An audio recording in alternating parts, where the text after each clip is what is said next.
nourrir votre conscience de choses nouvelles. En allant vers des choses nouvelles, on s'oblige à sortir de sa zone de confort et à évoluer, à savoir ce que l'on veut et ce que l'on ne veut pas, à savoir ce que l'on aime et ce que l'on n'aime pas. Et cela nous permet d'avancer dans un état de conscience tout à fait relatif et tout à fait appréciable. Alors aujourd'hui, je vais vous parler des différents types de soins parce que, comme vous le savez et comme je l'ai déjà évoqué dans les précédents articles, il existe plusieurs types de soins selon les besoins de la personne ou selon sa demande. J'en profite justement pour vous rappeler qu'il n'y a pas de soins sans accord préalable de la personne concernée. Il n'est pas possible de faire un soin à une personne qui n'est même pas prévenue que l'on travaille sur elle. Ce n'est pas éthique et ce n'est pas une démarche faite dans le respect.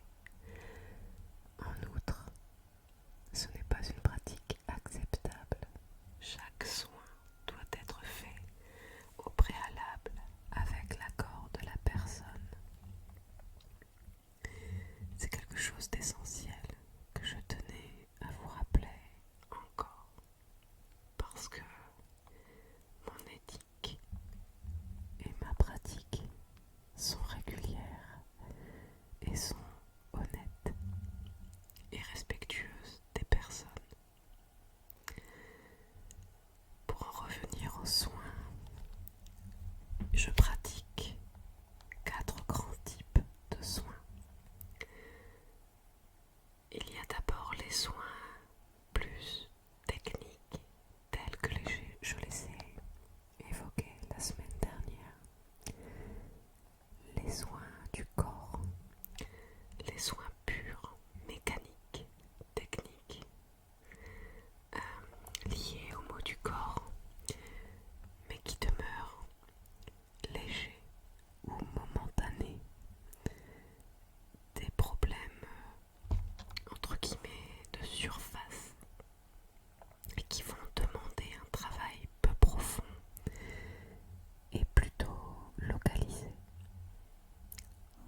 Par exemple, une entorse, une irritation, des douleurs légères à modérées, des problèmes de sommeil momentanés, un problème qui est peu intense et qui n'est pas installé depuis très longtemps, quelques jours, quelques heures.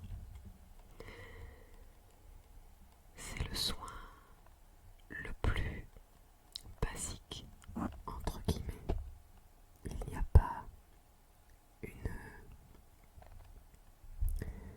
n'y a pas de soin plus ou moins important, mais je note quand même une échelle dans la difficulté à travailler.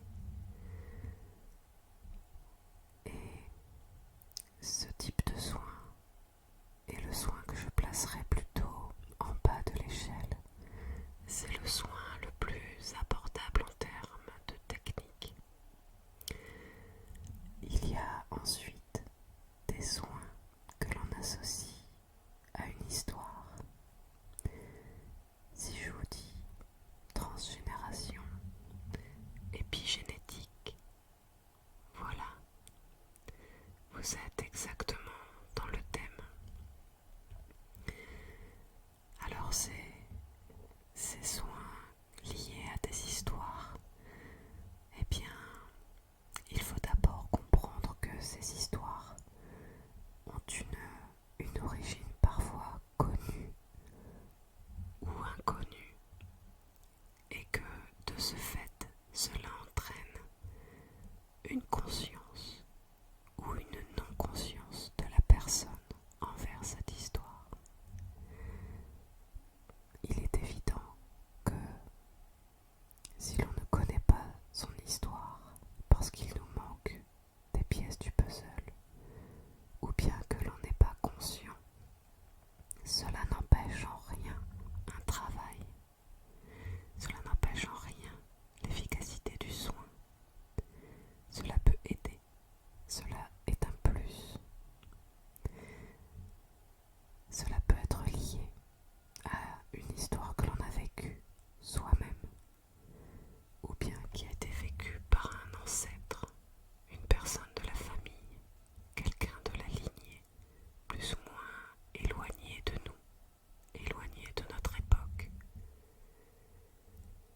conséquences sont souvent similaires.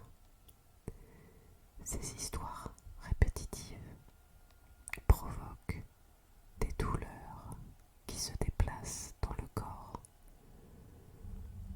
ou des douleurs récurrentes, des problèmes de santé qui se répètent dans votre histoire ou dans la lignée. Il y a ces choses qui se